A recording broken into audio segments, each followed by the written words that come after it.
Assalamualaikum warahmatullahi wabarakatuh.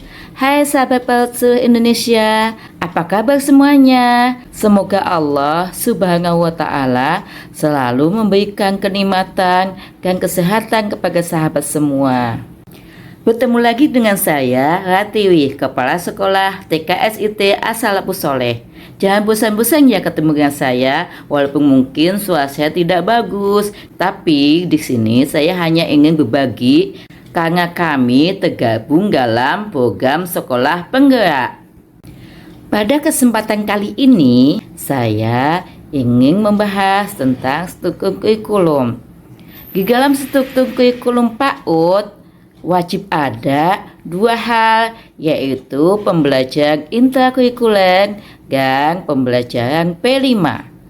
Pada kesempatan kali ini saya ingin membahas P5 atau proyek penguatan profil pelajaran Pancasila dan tema-tema yang wajib dilaksanakan di jenjang PAUD sesuai kurikulum Merdeka.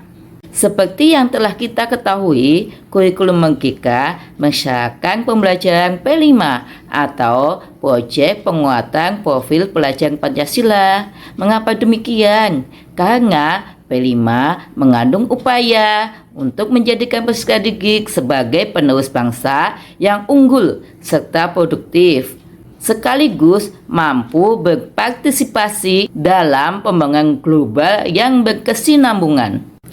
Prinsip pembelajaran P5 atau proyek penguatan profil pelajaran Pancasila. Yang pertama, holistik. Yang kedua, kontekstual. Yang ketiga, berpusat pada peserta didik. Dan yang keempat, eksploratif. Manfaat pembelajaran P5 diantaranya yang pertama, memberi ruang dan waktu kepada peserta didik untuk mengembangkan kompetensi dan memperkuat karakter profil pelajaran Pancasila. Yang kedua, merencanakan proses pembelajaran profil pelajaran Pancasila dengan tujuan akhir yang jelas. Yang ketiga, menjadikan satuan pendidikan sebagai organisasi pembelajaran yang memberi kontribusi kepada komunitas dan lingkungan sekitarnya. Yang keempat, menjadi satuan pendidikan sebagai ekosistem yang terbuka untuk partisipasi masyarakat. Pembelajaran P5 di PAUD. Setidaknya di PAUD mengajarkan tema-tema P5 minimal 2 tema dalam 1 tahun dengan 4 tema yang sudah disediakan Kemendikbudristek. Di antara tema-tema tersebut yaitu yang pertama, Aku Cinta Indonesia, yang kedua, Aku Sayang Bumi, yang ketiga, Imajinasi dan Kreativitasku, dan yang keempat, Kita Semua Bersaudara. Tema Aku Cinta Indonesia. Tema ini bertujuan agar peserta didik mengenal identitas dan karakteristik negara, keberagaman budaya dan ciri khas lainnya tentang Indonesia, sehingga mereka memahami identitas dirinya sebagai anak Indonesia serta bangga menjadi anak Indonesia.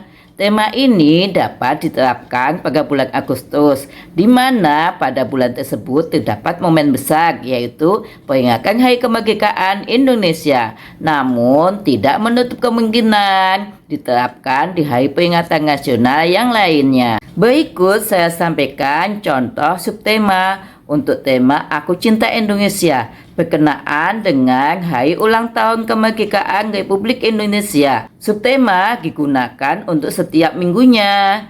Tema ini dapat dipelajari selama 4 minggu atau berapa minggu sesuai kebutuhan dari lembaga.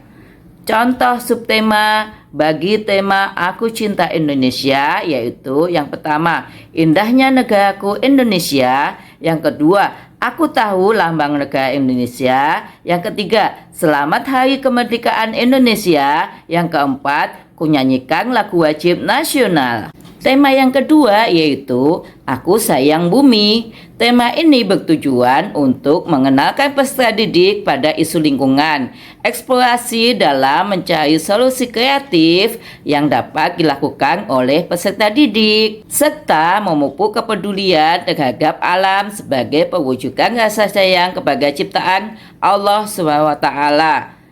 Anak dapat diajak untuk menjadi detektif sampah, mencari sampah di lingkungan sekolah dan rumah, kemudian bisa juga diajak kunjungan ke bank sampah dan bisa berkreasi dengan sampah. Bisa juga tentang bagaimana menyayangi tanaman sebagai paru-paru bumi.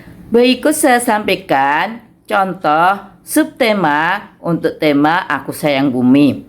Tema ini dapat dilaksanakan selama 4 minggu. Yang pertama, detektif sampah. Yang kedua, ayo mengolah sampah. Yang ketiga, aneka tanaman di sekolahku.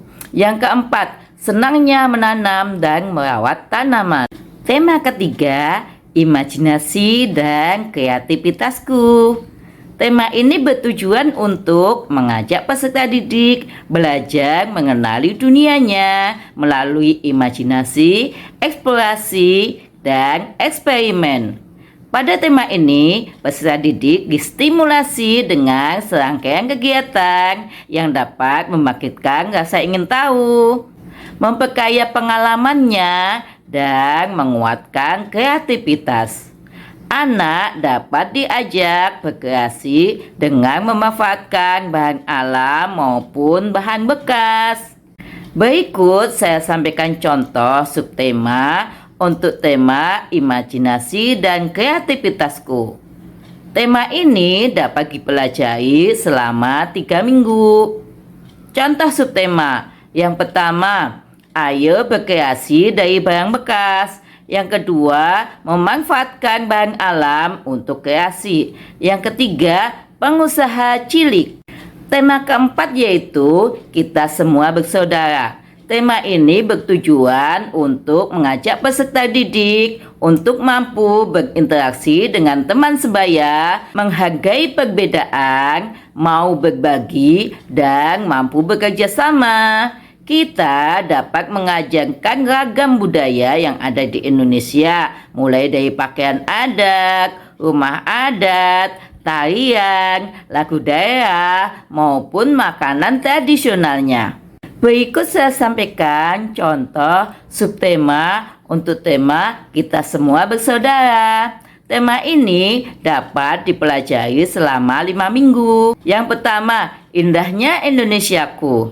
Yang kedua, I love Jawa Barat dan Jakarta. Yang ketiga, kerennya Jawa Tengah, Yogyakarta, dan Jawa Timur. Yang keempat, besarnya Pulau Sumatera dan Kalimantan.